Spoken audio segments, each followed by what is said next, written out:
নমস্কার, আমি Ashok socialistic platform থেকে বলছি। কয়েকদিন আগে পার্লামেন্টে আমাদের দেশের স্বরাষ্ট্রমন্ত্রী অমিত শাহ আম্বেদকর শ্রদ্ধেয় আম্বেদকর মহাশয়কে অপমান করেছেন লোকসভাতে দাঁড়িয়ে। যে সংবিধানকে ধরে শপথ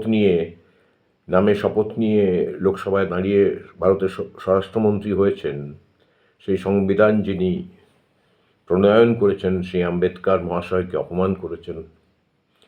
এটা অবশ্য হিন্দুত্ববাদীদের কাছে নতুন কিছু নয়। বরাবরই আম্বেদকর ওনাদের ঘোষিত শত্রুদের মধ্যেই পড়ে। একটা ঘটনা আপনারা জানেন যে 1927 সালে 25শে ডিসেম্বরের ঘটনা। এটা স্থান হচ্ছে মহারাষ্ট্রের মাহাত। 97 বছর আগে সেই দিনে আম্বেদকর আরও কিছু মানুষ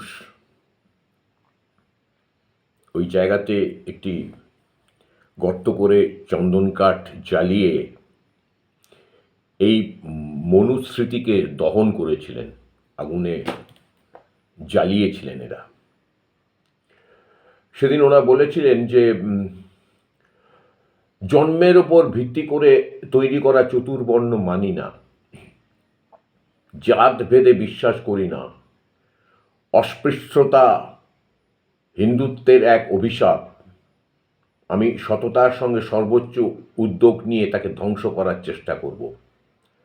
ব্রাহ্মণ্যবাদ আরোপিত খাবার এবং পানীয় সংক্রান্ত নিষেধাজ্ঞা মানব না। আমি মনে করি যে অস্পৃশ্যদের সমান অধিকার আছে মন্দিরে প্রবেশ করার, জলাধারে, বিদ্যালয়ে অন্যান্য সুযোগ সুবিধা গ্রহণ করার। এটা উনি করেছিলেন, সঙ্গে আরও কিছু সঙ্গী ছিলেন। এই মনুস্মৃতি, এই মনুসংহিতা আসলে কি? এটি রচনা হয়েছিল খ্রিস্টপূর্ব 200-300 বছর আগে। তখন ভারতবর্ষে বৌদ্ধ ধর্ম এবং জৈন ধর্মের প্রাধান্য ছিল।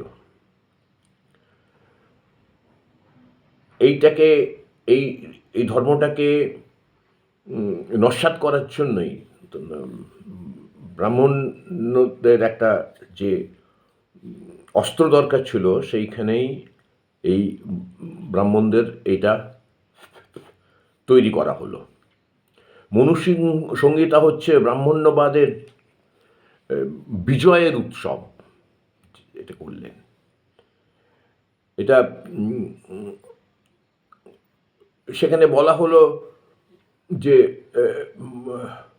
ব্রহ্মার থেকে, মাথা থেকে, বুক থেকে, পেট থেকে, পা থেকে তৈরি হয়েছে শূদ্ররা। ফলে তাদেরকে পদদলিত থাকার নির্দেশ আছে, তারা সবসময় পদদলিত থাকবে। শূদ্রদের কাজই হচ্ছে অন্য তিনটে যারা বৈশ্য, ক্ষত্রিয় এবং এদের সেবা করা, ব্রাহ্মণদের সেবা করা। শূদ্রদের শিক্ষার অধিকার থাকবে না।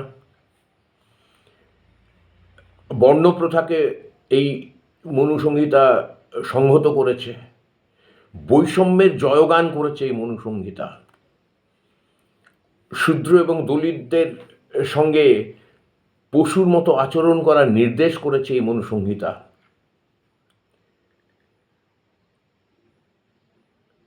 আর একই রকম ভাবে এরা দেখেছে নারীদের, একই আসনে বসিয়েছে শূদ্রদের সঙ্গে। আমরা যারা খুব বলি যে নারী হচ্ছেন অর্ধেক আকাশ, এরা বলছে না, পুরুষরাই বিরাজ করছে সমস্ত আকাশটাতেই। নারী পুরুষের পদানত হয়ে থাকবে। নারীদের শুধু একটাই কাজ, সন্তান উৎপাদন করা। সে বিবাহটা কি? এরা বলছে বিবাহটা হচ্ছে ওই নারীটির বাবার সঙ্গে নারীটির যে হবু স্বামী তার একটা চুক্তি, নারী নেই সেখানে। মানে তার অর্থ হচ্ছে যে এতদিন বাবার কর্তৃত্বে ছিলেন, এবারে সে যাবে ওই স্বামী পুরুষের কর্তৃত্বে। এই শূদ্র এবং নারীকে অমর্যাদা এবং বৈষম্যের সমান আকাশে বসিয়েছে এই মনুসংহিতা।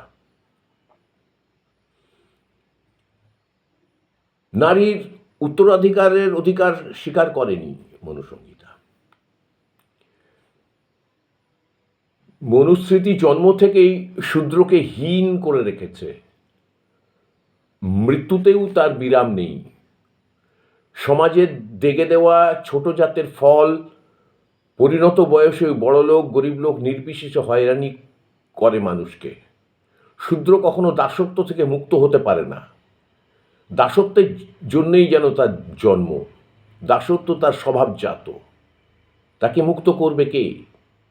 ব্রাহ্মণ এবং শূদ্রদের নিয়ে সাপ লুডু খেলা চলেছে, এবং সবসময়ই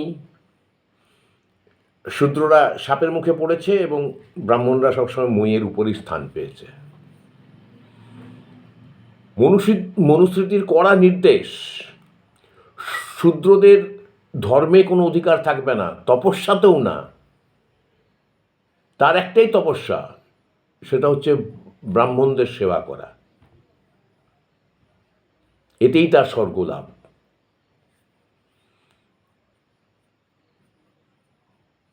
শূদ্র যদি ব্রাহ্মণের সঙ্গে এক আসনে বসতে চায়, তাহলে বলেছে যে তার পশ্চাতে জ্বলন্ত শলাকা দিয়ে জ্বালিয়ে দিতে বাবুন।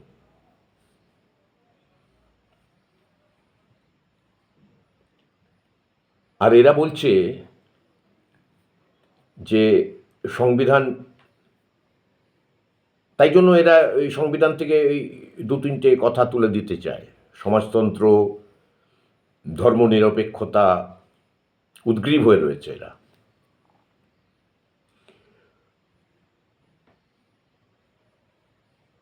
এই জন্যই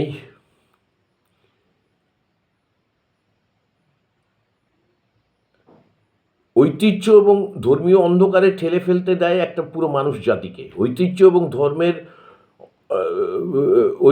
ধর্মীয় রীতিনীতির নাম করে এরা যা কিছু প্রগতিশীল, যা কিছু অগ্রসমান, তার বিরুদ্ধে এই বর্তমান সরকার, এই বিজেপি সরকার ভূমিকা গ্রহণ করেছে। কোনো যুক্তি দিয়ে নয়, বিশ্বাসের দোহাই দিয়ে। এবং আমি বলেছি একদিন যে এই বিশ্বাসের দোহাই দিয়েই সুপ্রিম কোর্টও পর্যন্ত এই রাম মন্দিরের রায় দিয়েছে। বিজেপি সরাসরি পৃষ্ঠপোষকতা করে নারী বিদ্বেষ, রক্ষণশীলতা, সংকীর্ণতা, গোঁড়ামিকে। ধর্মের মেরুকরণের রাজনীতির অন্তর্নিহিত হচ্ছে মনুবাদ। এর নেতৃত্বে সংঘ পরিবার বিজেপি, এর সঙ্গে সঙ্গ দিচ্ছে, একই রকম সঙ্গ দিচ্ছে আমাদের পশ্চিমবঙ্গের তৃণমূল। তাই বলছি, ৯৭ বছর আগে আম্বেদকর মনুস্মৃতির দহনে সামিল হয়েছিলেন। বৈষম্যের বিরুদ্ধে, সমতার পক্ষে, অস্পৃশ্যতার বিরুদ্ধে লড়াইয়ে। এটা একটা প্রতীক ছিল মনুস্মৃতি দহন। যেমন ব্রিটিশদের সঙ্গে অসহযোগ করার জন্য গান্ধীজি ব্রিটিশ পণ্য পোড়াচ্ছিলেন, যেমন একটা প্রতীক, এটাও ঠিক তেমনই প্রতীক। সেই বৈষম্য, অসমতা, অস্পৃশ্য আজও আমাদের সমাজে ক্রমবর্ধমান। সেখানেই তো হিন্দুত্ববাদীদের এই দাহ আম্বেদকরের উপরে। সেই জন্যেই অমিত শাহ আম্বেদকরের কথা শুনলে মাথা গরম হয়, তাকে অপমান করার চেষ্টা করে। এইভাবে চললে যে দেশেই, আপনারা একটু তাকিয়ে দেখবেন, যে দেশেই মৌলবাদ মাথা চাড়া দিয়েছে, যে দেশে রাজনীতিতে ধর্ম প্রবেশ করেছে,